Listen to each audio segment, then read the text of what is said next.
aiding and abetting him is Valuev, who has not thrown many punches at all. He threw his head, it seemed, last time. Evander, a few moments ago, Al, complaining about a headbutt, it would seem, to the right orbital bone area.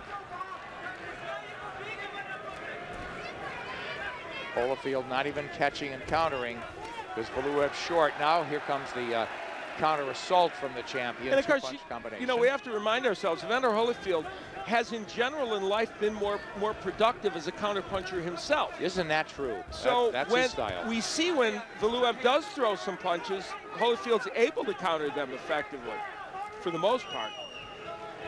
You know, I thought Evander's always been a vulnerable fighter. I thought the age in the ring would make him much more vulnerable in this fight. But sure. Valuev hasn't exploited a thing in his favor. Not a thing. Not pressing him, not even fighting in flurry. He's not fighting at all. Holyfield landing some left hooks on the inside, able to land a little bit to the body.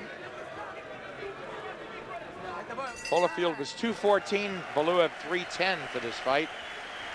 Al, I'll give you a moment to digest your card and pick up your scoring.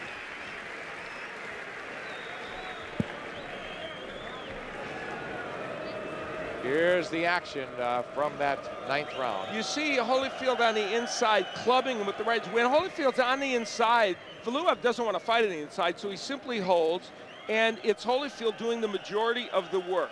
A little short chopping right hand, but not very effective by Valuev. Always the Holyfield head kind of lurking in a dangerous position. And there's the jab of Holyfield, which we have seen sparingly in this fight, but when it has been used, it's very effective.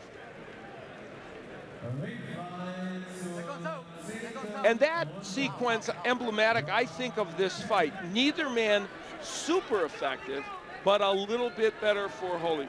That really was this fight in microcosm right there. Al, I'm sorry, I'm doing this fight, and we're all getting paid for it, and we're watching it, and I was anticipating so much more, but wow, Evander, the point, he lacked sharpness to the point of looking amateurish at times. I know this is a big guy, but he walks in, he's not even seeing anything. He's walking in with his head down or turned, and how Valuev is not doing this. Valuev looks like he's a Russian amateur and not a professional heavyweight champion. Well, I use your word, this is a dreadful fight. Yeah, and I agree that with what you just said. I will say this for Holyfield, his technique's better than Valuev's at this juncture. It is. And when he throws those good combinations, they're thrown well. It's just a few and far between. See, and he'll rip a little body shot, he'll work a little on the inside. So from that standpoint, Holyfield has been effective, but if Valuev has allowed him to do that. Al, back to your card, how do you have it through 9? I have every round for Holyfield at 1 even and 1 for Valuev. Couldn't argue with that. I know that. And you could make the case of 2 rounds for Valuev out of the first. But nobody could make the case for the champion winning this fight. I don't think so, not at this juncture. So he would apparently need a knockout. Nice right hand from Evander. And again, a counterpunch over the jab of Valuev. And he shows no signs of hurting Valuev, even with the big punches he's landing, but they are getting there, and they're the only punches that are getting there in this fight. And they take drug tests, you know, obviously after these fights, they better, because it looks like Valuev's taken too many sleeping pills for this one. He looks terrible. And I know I'm chiseling home a point that everybody sees. It's clear cut, there's no denying. It's not that he's done anything to win this fight, he's done everything to lose it, and Evander's done just enough to win rounds. Just enough. This will not be one that Valuev will press in his memory book, that's for sure. And at 35, there's pressure on him as well, not just Holyfield at 46, and with some recent losses. Al, it's a guy you never want to see again when you see him fight this way. You know, it becomes like the circus act, the 7-foot, 300-pound lumbering giant who doesn't belong in the ring with world-class fighters. Well, and you know, he hasn't exactly, and the sad part for Valuev is he hasn't exactly been that before. He's had his moments. No, I was expecting and hoping for so much more, because I know this guy has some technical skills. Yeah, he does, and we saw evidence of that in some of the highlights, and it's not to suggest he's been a world beater in every fight, but he's had some entertaining matches. Absolutely. And this has just been not a good effort. you know, beating a guy who looks impossible to beat, John Ruiz. He won a unanimous decision over him. 3 knockdowns against Monty Barrett, who just fought Klitschko. Or I should say David Hay.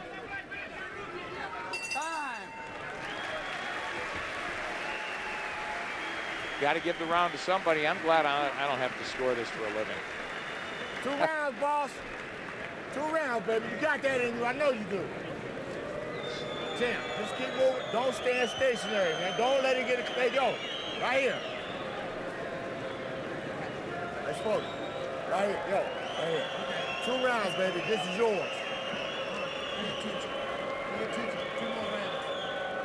You got this, boss. Don't stand stationary. Holyfield in the last round taking a nice right hand by Valuev, and they've been from time to time landing, but he lands his own as well and then comes with the hook. And when there have been combinations in this fight, it's been Holyfield.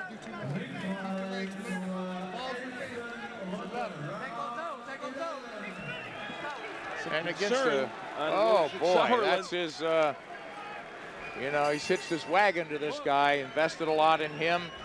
Holyfield coming in blind with those shots. What you have to do against a 7-footer, roll under him, it's hard. You don't want to have your chin hanging in the air, but, you know, I haven't seen one effective inside shot, certainly on a counter, from Valuev all night. No, not at all. And for Sauerland, we saw the frustration. He's looking at this, and needless to say, his man, Valuev, has been a huge disappointment to him as well. Now, Tommy Brooks clearly indicating to Holyfield, this is no time to get brave.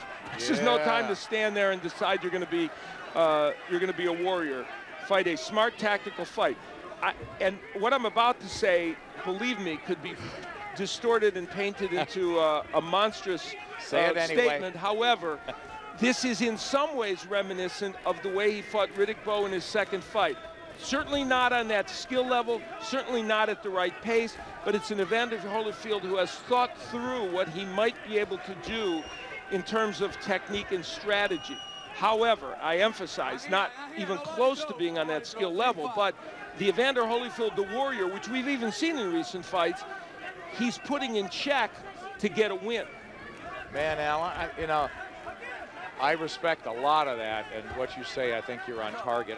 I just don't see anything in Holyfield that suggests to me that he's going to be that he's a true world champion. It is not. And he's going to win the world championship tonight unless Valuev gets lucky. You are correct. It's not a brilliant performance. It's an adequate performance, and it's been an adequate performance has been enough tonight. But you're absolutely correct. And we'll wrap that up when we wait for the judge's verdict and talk more about perspective. And once we get it, but Valuev has been comatose in this fight. Crowd at the sellout crowd here in Switzerland cheering Holyfield most of the night, and he has been the busier fighter, and he's controlled the pace, as you had mentioned, alluding to the second Bowe fight, and been able to do the things he wants to do best, and it's been enough to win this fight. And even now, you look at, and you know, listen, I guess it's possible we're wrong. I guess it's possible Valuev is winning some rounds. I don't know how. Can't be too many, but if we're right, it's astonishing that Valuev is not being even a little bit aggressive to try and win some rounds here. We're in round 11. Absolutely. Or to knock him out. It's incomprehensible to me. Holyfield hasn't landed a solid blow this round, but thanks to Valuev, he hasn't had to. And really a couple of body shots by Holyfield, maybe 1 or 2 kind of overhand rights might be enough to win him this round. I don't know. He's just got to finish on his feet to win this, to win a 5th heavyweight world championship in our view. 1 round to go from Zurich, Switzerland. The WBA heavyweight title on the line. Подгоняй его лево, и все. Правый кидай, не целься. Не надо целиться, не надо бить по цели.